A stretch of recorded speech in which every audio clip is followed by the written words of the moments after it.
I help people every day. That's the epicenter of what happens here every day, and that comes first. You know, I'm a libertarian, right? But I make these decisions to help other people. I'm not down with somebody forcing me and telling me where my funds have to go and where I have to donate my time and dedicate my time. We do a community service event once a year, you know, but it's places where we want to go, where we think our time will be spent the best, you know what I mean?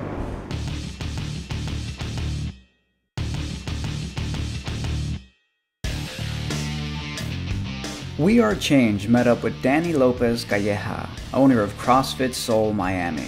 For years, Danny has committed himself to helping his community become more empowered and active, pulling many people out of drug addiction, obesity, and other struggles. A staunch libertarian at heart, his anti-government views reflect his overall conviction that true change starts within the individual, within each of us, and then spreads out from there.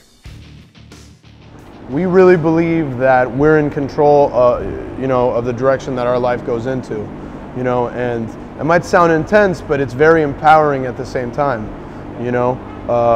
Whatever goes on in my life, the good or the bad, those are as a result of decisions that I've made, and I need to take personal responsibility over everything. My first interaction with drugs or alcohol, I got arrested for possession of marijuana before I ever even tried pot. So from day one, it was a problem. You know, so whatever, I mean, I just went overboard. I started to inject heroin, I started to inject cocaine, I started to smoke cocaine, and it was just a whirlwind, man.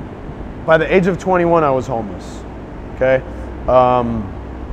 It was February, right after I had turned 21, and I was homeless. I had nothing. I was couch surfing, and even like the junkies that I was around didn't want anything to do with me.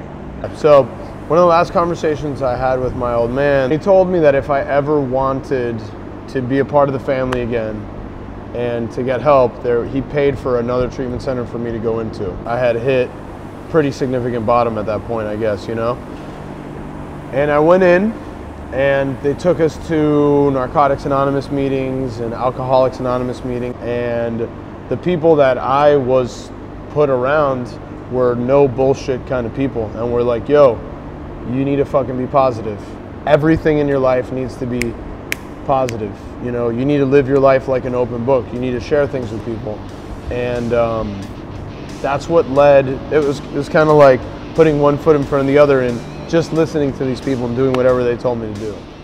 Danny would ultimately rise from rock bottom, overcoming his drug addiction and returning to a state of normalcy where he would commit himself to helping others going through similar hardships. A few months later, we met Danny at a concert where he was performing with his band. And even while he's on stage, he makes sure to warn people about the possible harms of abusive drug use. This past week, I put another best friend to sleep.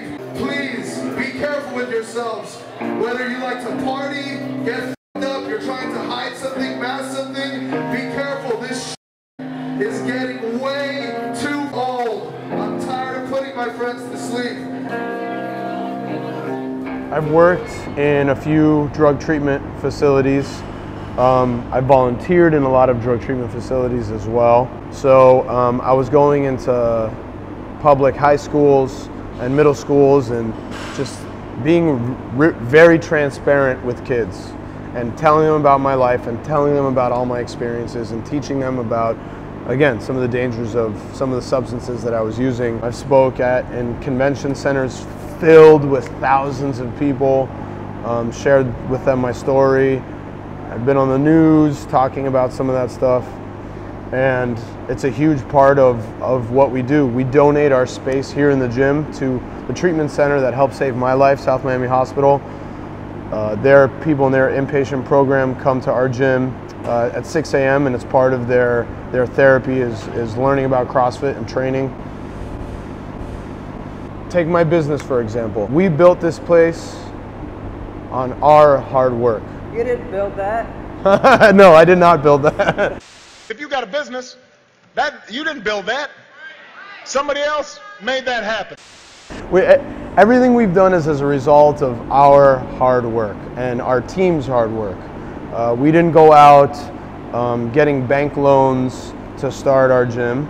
You know, it was our life savings, and you know, 2 family members pitched in a tiny little bit, you know, but it was our hard work, our own dedication, the decisions that we made. If people took a little bit more pride into what they had and what they were capable of, if they really put their mind to it and their hard work to it, absolutely. You know, I don't see that too often these days. I see a lot of people relying too much on, you know, the banking system and loans and, you know, not putting enough hard work into what they want, you know. If you want something, go out and get it and take care of it yourself, and you be in control, you be in the driver's seat. Don't rely on social programs and people giving you money and begging for money. If that's what you have to do to start your business, maybe it's not meant to be. If that's what you got to do to buy your house, maybe you shouldn't be buying that house. If that's what you have to do to get into school, maybe you shouldn't be going to some of those schools. Look, man, if somebody's dealing with a serious addiction, give up. Your way does not work. Your decisions that you've made and the box you live in has got you to where you're at today. Whether it be therapy, whether it be inpatient treatment, outpatient treatment, AA meeting, NA meeting, who cares? Something.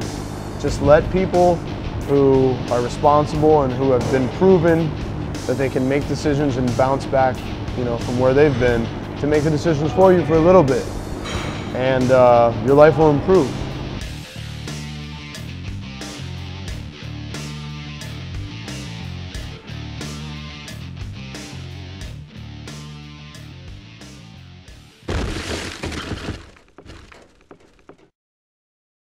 Afraid to talk about your depopulation plan. Why don't you get lost? Why should I get lost? It's serious. Sick person. Sick person. How am I sick? You're the one committing. Mr. Rothschild, how you doing, sir? Can you tell us what went on at the Bilderberg meeting this year? Sorry? Could you tell us what went on at the Bilderberg meeting this year? I didn't get that, actually, no. The Bilderberg? You weren't there? No. Not this year. What went on last year? No, I wasn't there last year.